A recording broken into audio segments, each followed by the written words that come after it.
बोले सत्यदेव की जय सनातन धर्म की जय अपने अपने गुरु महाराज की जय तुकाराम महाराज की जय सौराम महाराज की जय विधुबा भूमि कृष्ण कन्हैया लाल की रामचंद्र भगवान की आज के आनंद की आज आनंद दिवस ये अवाज थोड़ा बंद करना है खाली खाली 10 मिनट बोलो खाली 10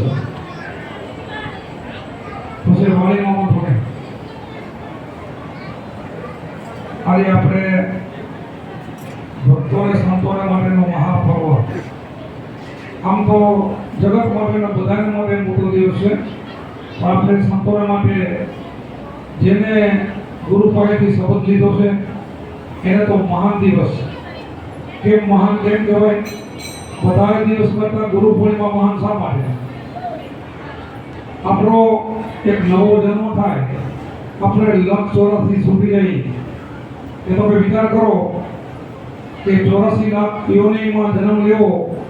પશુ પંખી તમે આતા ફરતા જોવો અને કેટલું દુઃખ પડે છે તો એમાંથી છોડાવવાનો દિવસ આ જે મહાપર્વ જેને ગોઠવ્યો અને આજે મહાધર્મ બનાવ્યો જેને આ નિર્યા પંથ બનાવ્યો એની વાત કરું છું કે એ આ દિવસ એના માટેનો ઉત્તમ દિવસ છે શા માટે કે જગત છે ને બધું દુખ્યું છે ચંદ્ર બી દુખ્યા સૂરજ બી દુખ્યા 9 લાખ પૃથ્વી બી 9 લાખ તારા બી દુખ્યા પવન પાણી ને સુપણી ને રાજા ને સુપણી એ વાણી આપણી કહે છે કોણ સુખ્યું તો કે ભજન કરે સુખ્યા ભજન કયો કહેવાય આપણે જે ગાઈ છે બે લાકડાની માળા ફેરવી છે કથા કરી કીર્તન કરી યાત્રા કરી એ ભજન નથી ભજન આત્માના કલ્યાણનું જે ભજન હોય પોતાના સ્વરૂપને ઓળખવાનું જે ભજન હોય એ અહીંયા મળે આ ભજન છે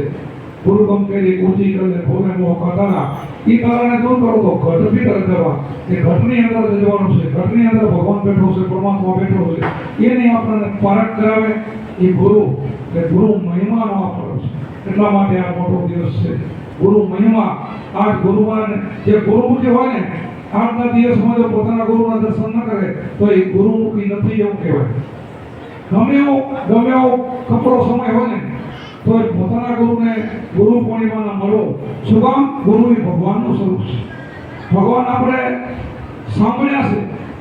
મંદિરમાં જોયા છે આપણે પુસ્તકોમાં સાંભળ્યું છે કે ભાઈ રામે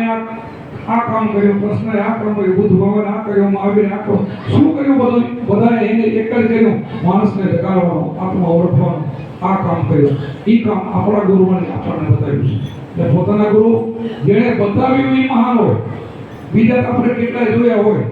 અને અરે હજારો વર્ષ પછી એના પુત્ર બની જાય એના ચહેરા બની જાય એનો આકાર બની જાય ઘણા ફોટા ભૂલતા હોય એમાં આકાર કોઈ એનો બીજાનો ભૂલતા હોય તો જૂનું તો નીકળી ગયું હજારો વર્ષ પહેલાની મૂર્તિ એવી રીતે આકાર અને નિરાકાર તો આપણને ગુરુનાથે નિરાકાર સ્વરૂપ દેખાયું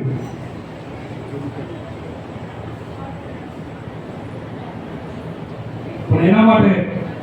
જે સુરતા સુગર સમેટે તો ઘટમાં સાહેબ ભેટે તો સુરતા સુગર કેમ સમેટે સુરતાની ઠગન આપણે કેમ લઈ જાવી તો એના માટે આ ગુરુની ચાવી છે આપણે તેને ઉપદેશ પડે એને શ્વાસની સાધના મળે પણ બધાને ખબર છે કે 21,600 આપણા શ્વાસ ફેલ જાય છે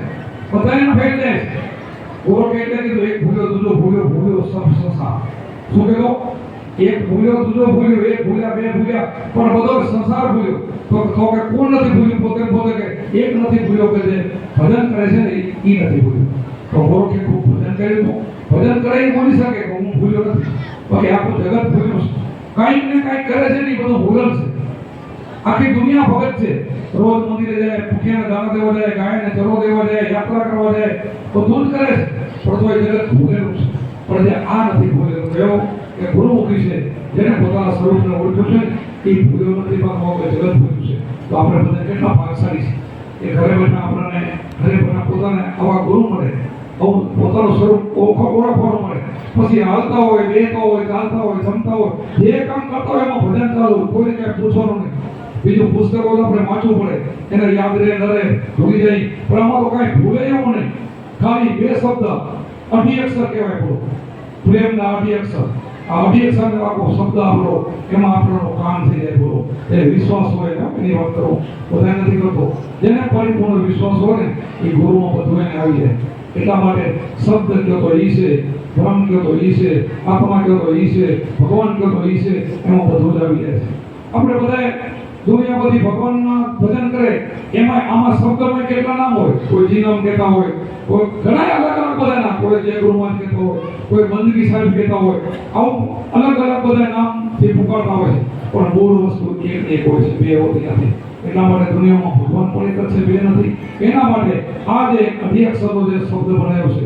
એ જાય જે આખી વાણીમાં તમે દુનિયાના ગમે એ પુસ્તક લ્યો તો એમાં આ શબ્દ આવે આવે ને આવે. તો આ શબ્દ જેને પૂજ્યો છે ને, જેને ભજ્યો છે ને, એનો બેડો પાર થઈ ગયો, પોતે એ બની ગયો.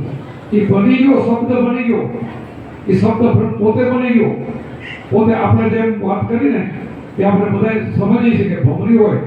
ભમરી ઈડાને લઈ મકાન બનાવે માટીનું, પછી એમાં કટકી મારીને પૂરે તો થોડા દિવસો એના ઉપર અવાજ કરે તો એમાંથી ઈડામાંથી ભમરી બની જાય. તો આપણે બધા ભગવાન બની જવાના છે, નરમાંથી નારાયણ બની જવાના છે. પણ બનવું હોય તો જો માણસનો અવતાર થાય એમાંથી જે બનવું હોય બને. આ રાક્ષસો થયા ને એ માણસોમાંથી થયા છે, ભક્તો થયા એ માણસોમાંથી થયા છે, દેવ થયા એ પણ માણસોમાંથી થયા છે, અને ભગવાન બન્યા એ પણ માણસોમાંથી થયા છે. તો કર્મથી માણસ મહાન છે. આપણે ઉચ્ચ કર્મ કરવું હોય, સારું કર્મ કરવું હોય તો આવા ઠકાણે આપણે જોડાવવું જોઈએ. આવું ઠકાણું એટલે આ ગુરુમુખી એમાં હાજા અને સારા ગુરુ મળી જાય. નિર્લેપ જેને કહેવાય, કોઈનામાં લેપ ન હોય એવા ગુરુ મળી જાય. જે બંધી છોડ હોય, પોતે બંધાર ન હોય તો બીજાને છોડાવી શકે એવા આપણને ભગવાન મળી જાય ને તો આપણું કામ થઈ જાય. તો આપણા આવો આપણો પંથ તો એવો છે કે બધો નિર્લેપ છે, કાંઈ લેવું નહીં દેવું નહીં. પોતે મારા માટે, અમારા માટે એટલે કે પોતાના ઘરના માટે, પોતાના છોકરા માટે ટિકિટ ભરવા નથી લેતા અને દક્ષિણા નથી લેતા. આજથી સુધી કેટલા વર્ષ નીકળી ગયા. હું એક નહીં, ઘણા બધા ભાઈઓ છે આવા. એટલા માટે એવા જો આપણને ગુરુ મળી જાય. અને કોઈ લોભી હોય તો ધન હરે ને ધોખો ના લે તો શું કામ? ધન હરે એટલે દક્ષિણા લે, પૈસા લે અને ધોખો ના લે. કયો ધોખો? આ તમારી ઓળખ ન કરાવે, લક્ષ શું હોય તો ગુરુ શું કામ? ઘણા પૂછી તમે ગુરુ કર્યા છે કે અમે ગુરુ કર્યા, શું અમને આવ્યું તો એ કાંઈ ખબર નથી. તો એવા ગુરુ શું કામ ના?